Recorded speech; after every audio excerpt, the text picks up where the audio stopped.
ಹೊಸ ವರ್ಷದಂದು ಗ್ರಾಮ ಪಂಚಾಯಿತಿಗೆ ಬೀಗ ಹಾಕಿದ ಪ್ರಕರಣ ರಾಜೀನಾಮೆ ನೀಡಿದಂತ ಸಿಬ್ಬಂದಿ ಮತ್ತೆ ಕರ್ತವ್ಯಕ್ಕೆ ಹಾಜರು. ಭ್ರಷ್ಟಾಚಾರ ಮುಚ್ಚಿ ಹಾಕೋಕೆ ರಾಜೀನಾಮೆ ಹೈ ಡ್ರಾಮಾ ಅಂತ ಪಂಚಾಯಿತಿ ಸದಸ್ಯ ತಿರುಗೇಟನ್ನು ಕೊಟ್ಟಿದ್ದಾರೆ. ಉಡುಪಿಯ ಬೈರಂಪಳ್ಳಿ ಗ್ರಾಮದಲ್ಲಿ ಹೊಸ ವರ್ಷದಂದು ನಡೆದಿದ್ದಂತ ಘಟನೆ. ರಾಜೀನಾಮೆ ನೀಡಿದಂತ bill collector Shrimati Sumana, clerk Vasanti, pump ಚಾಲಕ ಮನೋಹರ್, ಪಿಡಿಒ ಮತ್ತು ಸದಸ್ಯ ಸಂತೋಷ್ ವಿರುದ್ಧ ಕಿರುಕುಳ, ಮಾನಸಿಕ ಒತ್ತಡ ಆರೋಪ ಕೇಳಿಬಂದಿತ್ತು. ಈ ಹಿನ್ನೆಲೆಯಲ್ಲಿ ಇದೀಗ ಆರೋಪ ಹೊತ್ತಂತ ಸದಸ್ಯನಿಂದ ಸಿಬ್ಬಂದಿ ವಿರುದ್ಧ ಭ್ರಷ್ಟಾಚಾರ ಆರೋಪವನ್ನ ಮಾಡಲಾಗಿದೆ. ಭ್ರಷ್ಟಾಚಾರ ಮುಚ್ಚಾಕೋಕೆ ರಾಜೀನಾಮೆಯ ನಾಟಕ ಮಾಡಿದ್ರು ಅಂತ ಸಂತೋಷ್ ಹೇಳ್ತಾ ಇದ್ದಾರೆ.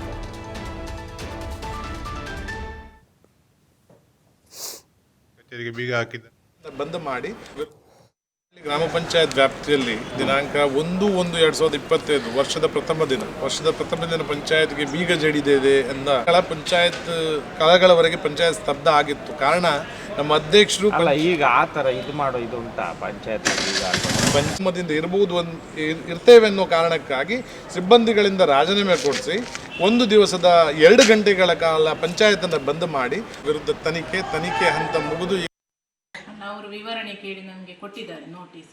ನಾನು ಅದಕ್ಕೆ ಬರಹದ ಮೂಲಕ ಬರೆದು ಕೊಟ್ಟಿದ್ದೇನೆ. ಅಂದ್ರೆ ಪಿಡಿಒ ಅವರು ಏನಾದರೂ ಕಿರುಕುಳ ಮಾಡಿದ್ರ ನಿಮಗೆ? ಇಲ್ಲ, ಅದರಲ್ಲಿ ರೈಟಿಂಗ್ ಅಲ್ಲಿ ಕೊಟ್ಟು. ಮತ್ತೆ ನಿಮಗೆ ಮಾನಸಿಕ ಕಿರುಕುಳ ಆಗಿದೆ ಅಂತ ಹೇಳಿ ಹೇಳ್ತಿರಲ್ಲ, ಯಾರಿಂದ ಆಗಿರೋದು ಹಾಗಾದ್ರೆ? ಮಾನಸಿಕ ಕಿರುಕುಳ ಅಂದ್ರೆ ನನಗೆ ಕಿರಿಕಿರಿ ಆಗ್ತದೆ ಕೆಲಸ ಮಾಡ್ಲಿಕ್ಕೆ, ಹೀಗೆಲ್ಲ ಆದ್ರೆ ಮಾನಸಿಕ ಒತ್ತಡ. ಅಂದ್ರೆ ಸರ್ಕಾರಿ ಕೆಲಸ ಮಾಡಲಿಕ್ಕೆ ಮಾನಸಿಕ ಒತ್ತಡ ಆಗ್ತಾ ಉಂಟಾ? ಅಂದ್ರೆ ಕೆಲಸದ ಒತ್ತಡ ಜಾಸ್ತಿ ಉಂಟು, ಮಾಡಲಿಕ್ಕೆ ಆಗುವುದಿಲ್ಲ.